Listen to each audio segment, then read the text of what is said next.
안녕하세요. 아이 둘 키우고 있는 워킹맘입니다. 30대 후반이고 3살 연상의 남편과 결혼한 지는 8년 차예요. 10년이 한 번 지나지도 않았는데 이 결혼 생활의 고비가 한둘이 아니었다고 하면 믿으시겠나요? 저 정말 당장이라도 이혼 서류에 도장을 찍고서 도망치고 싶었던 적이 한둘이 아니었답니다. 그 모든 부부 사이의 갈등의 중심에는 시어머니가 독불장군 마냥 떡하니 서 계셨고요. 저희 시어머니는 제가 지금껏 만나온 사람들 중에서 가장 다루기가 그리고 대하기가 힘든 사람입니다. 저도 회사 생활을 하고 학교 다닐 때에도 아르바이트를 정말 열심히 해오면서 다양한 직업군에서 별의별 사람들을 다 만나며 살아왔는데 이렇게 말이 안 통하고 고집이 지랄맞은 옆에내는 정말 처음이었어요. 거의 매일이 진상고개 한 해한테 시달린다는 생각이 들 정도였죠.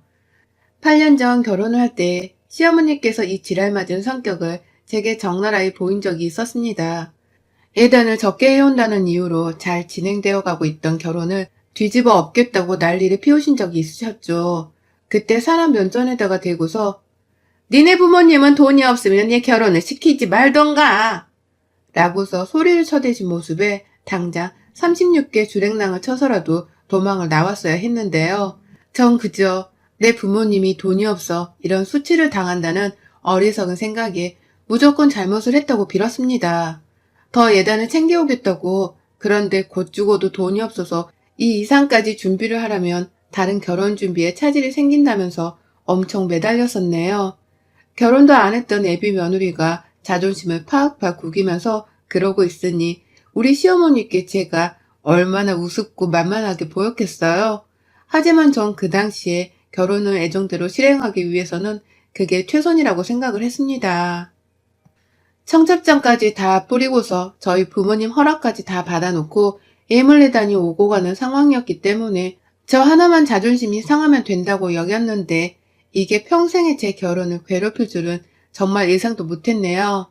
시어머니는 그 걸핏하기만 하면 네가 그때 그러고 나한테 결혼시켜달라고 구걸을 할 때 확 내쫓았어야 하는 건데 라는 말을 입버릇처럼 꺼내놓으셨어요.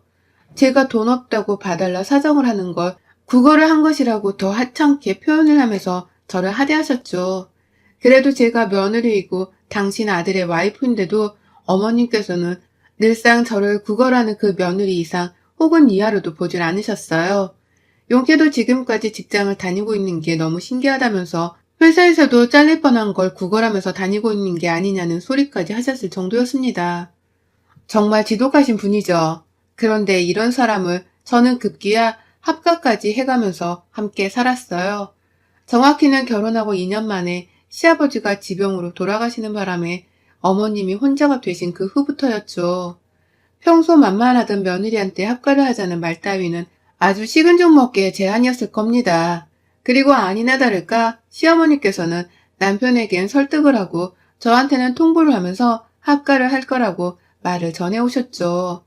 평소 제가 시어머니로부터 언어적으로나 물질적으로나 시집살이를 엄청나게 당하고 있다는 것을 잘 알고 있던 남편이 그건 좀 고려를 해봐야 할 것 같다면서 처음엔 거절 의사를 밝혔어요. 시어머니가 그 후 저한테 합가를 무조건 할 거니까 며칠날 회사 가지 말고 집에 있으라며 통보를 하셨어요. 그리고는 전날까지 제가 회사에 월차를 냈는지 안 냈는지에 대해서 확인을 하시고는 다음날 바로 짐을 싸서는 저희 집으로 들이닥치셨죠. 시댁에서 쓰던 냉장고에 김치냉장고, 세탁기에 하다못해 4인 가구용 소파까지 트럭에 싸매고 쳐들어오신 바람에 저희 집 꼴은 순식간에 쓰레기 폐기장 비슷한 게 되어버렸어요. 32평짜리 집안이 순식간에 5평짜리 단칸방이 되어버린 모습이었고 저는 무려 3일이나 더 월차를 내고서는 그 짐들을 해결하느라 아주 똥줄이 빠졌었답니다. 죽어도 자신이 들고 온 가전제품을 버리지 못하겠다며 고집을 부리시는 바람에 결국 방 하나를 시어머니께 드리고서는 그 안에 어머님만의 스튜디오를 만들어드렸네요. 어머님만의 냉장고, 세탁기를 다 넣어드렸고 그 방 바로 앞에 4인용 소파를 보란듯이 놓아두고서는 마음대로 누리고 쓰시며 살라고 말씀을 드렸더니요. 한 일주일 정도 그렇게 살아보다가 집이 너무 좁은 것 같은데? 라고 하면서 중고나라에 팔라고 결국 말씀하시더라고요. 고집은 고집대로 세고 무식은 하늘을 찌르고 도통 생각이라는 것을 하지 않고서 화를 내지르시는 분이셨어요. 아래에서 죽어나는 건 오로지 며느리인 저 하나뿐이었죠.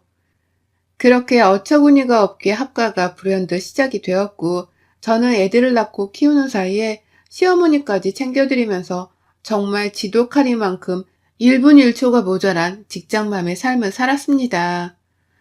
당연히 오래도록 연락해오고 지내던 친구들과는 진작에 연락이 끊겼고요. 오로지 가족들 챙기고 뒷바라지를 하느라고 온 신경이 그리로만 쏠려버렸어요. 친정에서도 가끔 보는 저를 매번 걱정하고 안쓰러워할 만큼 제 몰골은 갈수록 피폐해져 갔고요. 또래 사람들을 만나더라도 제가 10살은 더 먹은 것 같아 보이기도 했답니다. 그 정도로 외모 관리 또한 뒷전으로 여기고서는 당장에 오늘만 살고 죽는 여자였죠. 그런데 혼내는 시어머니보다 말리는 시누이가 더 밉다고 하잖아요. 제가 시어머니 복도 없는데 하다 시누이 복도 없더라고요. 처음 시어머니가 합가를 하셔서 저희 집에 왔을 때 시누이가 저희 집을 자주 찾아오지 않았었어요. 그 당시 시누이는 혼자 밖에 나가 자취를 하는 중이었고 당시 남편 되는 사람이랑 열렬히 사귀고 있었는데 연애에 아주 미쳐서는 자기 엄마가 새 집에 들어간 것도 제대로 확인 한 번 안 하고는 몇 달 동안 얼굴을 코빼기도 안 비쳤어요. 완전히 자기 엄마를 며느리인 저한테 맡기겠다는 심보인 것이 눈에 훤히 보였었죠. 아무튼 그렇게 며느리인 저한테 자기 엄마를 떠안기고서는 나몰라라 하더니만 시어머니랑 합가하고서 딱 6개월 정도 되면서부터는 저희 집을 자주 오더라고요. 남자친구랑 완전히 결혼을 하기로 했다고 하면서 말입니다. 이제는 남친이 아니라 남편이 되는 사람이라서 연애에 그리 목을 맬 이유가 없다고 생각을 하는 건지 여유를 가지고서 저희 집을 왔는데요. 말 한마디 한마디가 얼마나 거슬리고 약이 오르던지요. 시어머니가 내 딸 왔는데 너 언제까지 같이 앉아있을 거야? 뭐라도 음식을 대령해 와야 할 거 아니야. 라고 하면서 저한테 콩쥐 부리듯이 시집살이를 시키면 시누이가 그러더라고요. 아이고, 우리 엄마가 다른 시어머니보다 낫네. 밥기니 제때 챙기게 하라고 조언해주는 어른이 있어서 넌 얼마나 좋겠어. 라고 말이죠. 이게 뭔 귀신 뒤통수 때리는 소리인지요. 저 부려먹는 시어머니를 말리기는커녕 조언해주는 좋은 어른이 있음에 감사하라고 하다니. 그 애미의 그 딸년이구나 싶더라고요. 하지만 문제는 이런 식의 시누이의 말들이 계속되었다는 겁니다. 시어머니 한 사람의 시집살이만으로 저는 정말 너무 힘든 적이 많았거든요.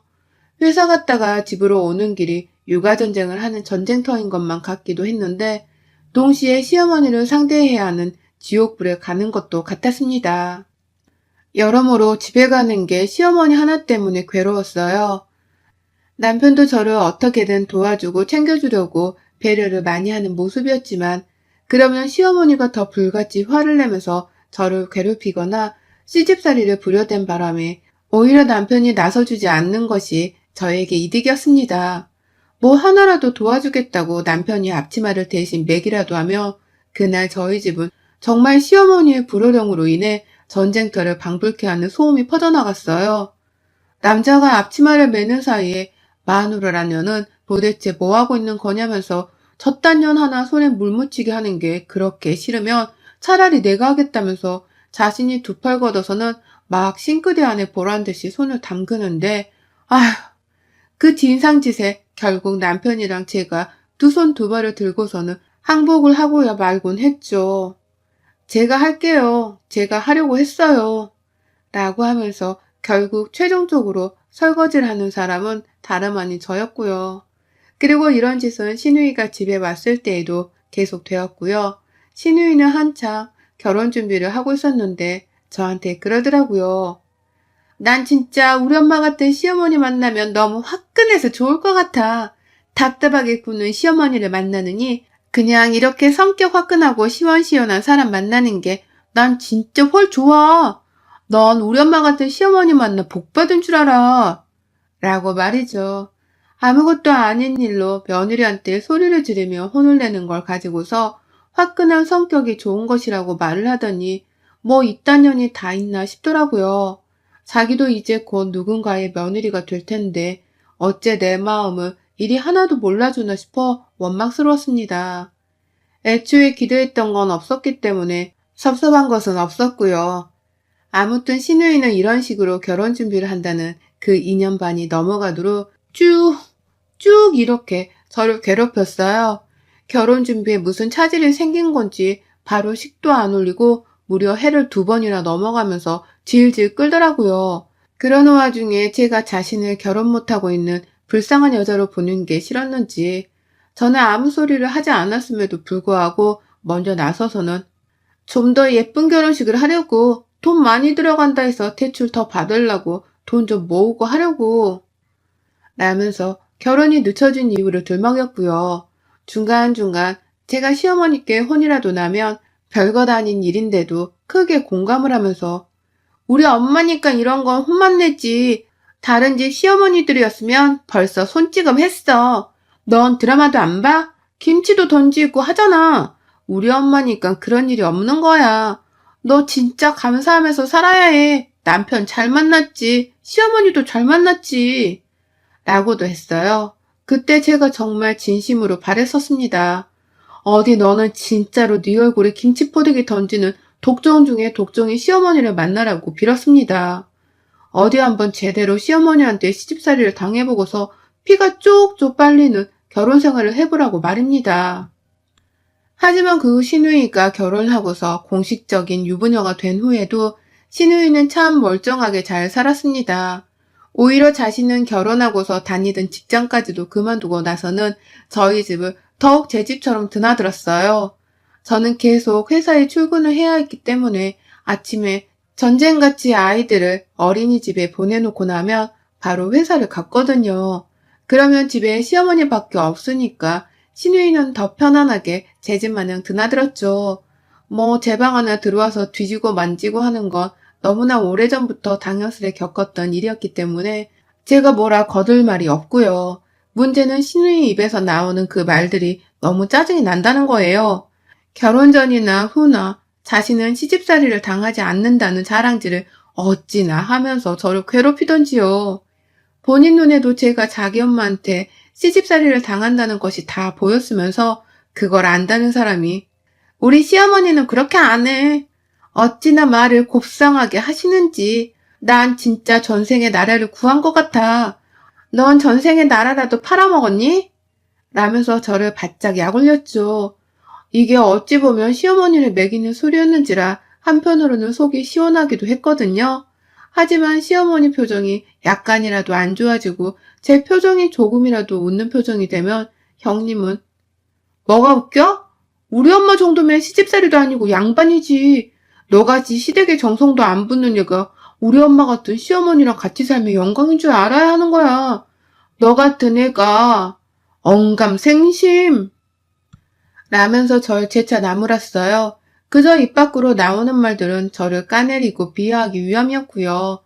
자기 시댁은 며느리 쉬라고 여행도 보내준다 하고 용돈도 준다고 하고 또 얼마 전에는 시어머니랑 단둘이 백화점 가서 가방도 샀다면서 웬 처음 보는 가방 하나를 제 앞에 보여주는데 와 진짜 그 자랑질에 제 숨이 턱 막힐 노릇이었어요. 가만히 있어도 괴로운 저 같은 사람한테 자랑질을 자꾸 하면서 제 속도 모른 채 시어머니 같은 시어머니를 만나서 좋겠다고 약을 올리니 제 속이 문드러지는 건 당연지사였죠. 그런데 진짜 사람 일은 모르는 거대요.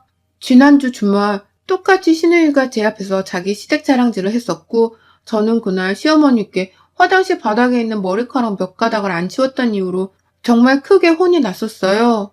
어느 정도냐면 시어머니가 하다 급기야 제 머리카락을 잡으려고 하기까지 했다니까요. 제가 잠시 듣기 너무 거북스럽고 힘들어서 눈을 질끔 감았더니 시애미 앞에서 말 무시하는 거냐고 소리를 치시면서 말입니다. 그 바람에 저는 저대로 숨이 막혀 눈물이 나오려는 상황이었고 시어머니는 제가 얄미워 죽겠다며 계속 욕을 쏟아붓고 계셨는데요. 주말부터 저희 집을 찾아온 신우이년이 또 그러더라고요. 아휴, 그래도 안 때린 게 어디야? 다른 집 시모들이었음 벌써 몇 번을 손찌검을 하고도 남았을 일인데 라고 말합니다. 그 말에 제가 뚜껑이 열려서는 네? 그럼 형님 말씀은 제가 마주짓을 했다는 거예요? 라면서 결국 참지 못하고 눈을 치켜뜨며 말을 했는데요. 그 바람에 시어머니는 자기 딸한테 화를 낸다면서 더 역정을 내며 소리를 치고 시누이는 시누이대로 뭐 저런 버릇없는 년이 다 있냐면서 둘이서 아주 노발대발을 하며 저를 닥달하는 바람에 전 결국 방 안으로 애들을 데리고 들어가서는 문을 잠그고 피해 있다가 남편이 잠시 외출로 들어오자마자 애들도 내버려 두고 집을 나갔어요. 애들이 너무 밟히고 남편도 저 뛰쳐나가는 모습에 충격을 받고서는 제발 집에 돌아와 달라고 하루 내내 연락을 하더라고요. 그 바람에 눈 딱 감고 다시 집으로 들어갔고 딱 하루 걸린 저의 첫 가출이 그리 끝이 났습니다. 신우이는 그 사이 남편이 화를 낸 건지 이미 자기 집으로 돌아가곤 없었고 저는 잠시라도 친정에서 눈물 콧물 다 쏟아내며 친정 가족들한테서 위로를 받았었어요. 그게 정말 큰 힘이 되었죠. 그러고 집에 와서는 거의 시어머니랑도 일부러 마주치길 피하면서 제 딴엔 정말 보기 싫다며 열심히 피하고 살았네요. 시누이는 아예 제 집 안에서 말도 꺼내기 싫었는지라 남편에게 절대로 집에 오게 하지 말라고 아주 신신당부를 했습니다. 하지만 시누이가 그년이 다시 제 집을 찾아왔습니다. 그것도 한밤중 꼭두 새벽이 이미 넘어간 밤 12시 반의 말입니다. 다음날 출근을 해야 했던 저희 부부는 당연히 애들을 데리고 이미 일찌감치 잠이 든 상태였고요.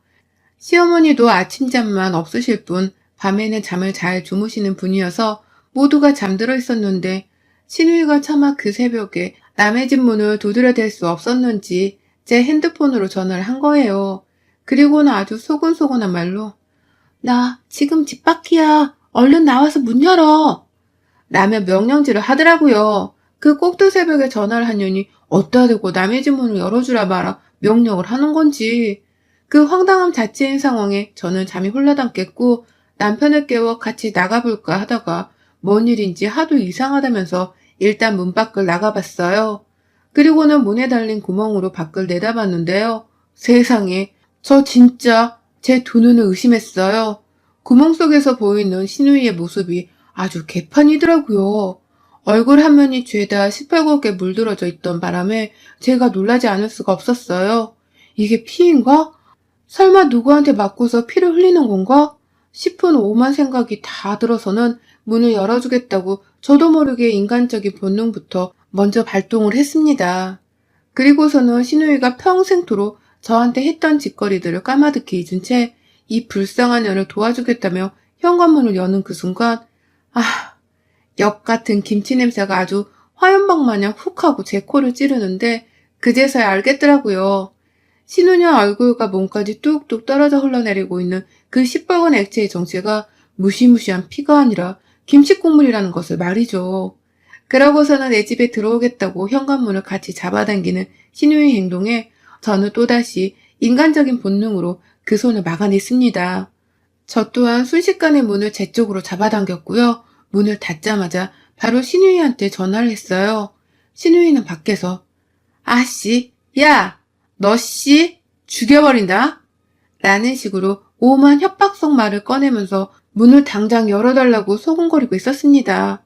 하지만 저는 그 말에 대답을 하지 않은 채 현관에서 전화를 걸었고 신우이가 곧장 제 전화를 받았어요. 아니나 다를까 또 욕을 짓거리는 그년에게 나랑 싸우고 집 나가게 했던 거 잊으셨어요? 사고 한마디 없이 어디다 대고 남의 집에 그 꼴을 하고 찾아와요? 내가 그 정도로 만만한 거예요? 잘 들어요? 그딴 식으로 할 거면 나도 이제 이판사판이니까 다시는 내 집에 사고 없이 찾아올 생각 마요. 사람이 도리가 있어야지 뭐 저리 천박해? 라며 시원시원하게 내뱉었어요. 새벽이었고 잠을 깨웠다는 사실에 더 신경질이 나서는 저도 막 그냥 생각이 나는 대로 신우이한테 말을 질러버렸습니다. 그랬더니 신우이가 조금은 이상해졌어요. 아니, 아주 많이요. 그렇게 절 약올리고 무시하고 시어머니 편들고 괴롭히는 재미로만 살아왔던 여자인데 갑자기 흐느끼기 시작하더라고요. 그 독종이 년이 제 앞에서 우는 소리를 들려주기 시작한 겁니다. 혼자 막 숨도 못 쉬면서 꺼이꺼이 목소리를 낮춰가며 울더니만 급기야 욕해서 미안해. 내가 잘못했어. 내가 지금 제정신이 아니라서 사과부터 먼저 하는 걸 깜빡했네. 나 좀 집에 들어가게 해줘. 나 좀 살려줘, 제발. 라면서 집에 들어가게 해달라고 무작정 애원을 했어요. 살려달라는 극단적인 말을 하면서 말입니다. 누구한테 쫓기기라도 하나 싶어 퍽 마음이 흔들렸지만 그간 그 오랜 시간을 괴롭히며 제 숨통을 조여왔던 신우이에게 자비란 없었습니다. 군자의 복수는 10년도 짧다고 하던데 저도 지금 이 순간이 인연에게 복수를 할 수 있는 절호의 기회라고 생각을 하니 절대로 놓치기가 싫었어요. 그리고는 신우이한테 말했죠. 뭐 시어머니한테 김치포기로 처맞기라도 하셨어요? 라며 씨앗이 쪼개버렸어요. 그러자 신우는 이야, 이 여자 입에서 무슨 대답이 나온 줄 아세요? 너? 내가 어머님한테 김치를 맞은 거 어떻게 알았어? 야, 나 진짜 죽는 줄 알았어. 가뜩이나 결혼하고 하루도 안 쉬고서 우리 집에 찾아와 나 괴롭힌 걸로도 모자라서 네가 우리 엄마 모시고 산다는 소리를 듣더니만 너도 그렇게 해보라면서 짐 싸들고 들어온 게 벌써 2년이야. 매일이 지옥이어서 집에 있을 수가 없던 바람에 내가 니네 집을 자주 찾아온 거야. 나 한 번만 봐줘. 넌 누구보다 내 맘 잘 알잖아. 나 좀 들여보내줘. 오늘도 혼나다가 김치에 손으로 빵까지 얻어맞고는 도저히 더는 못 참겠어서 나온 거야. 나 좀 제발. 라고 하면서 말을 하다가 몇 번이나 감정이 복받쳐서는 우느라고 제대로 잊지를 못하더라고요.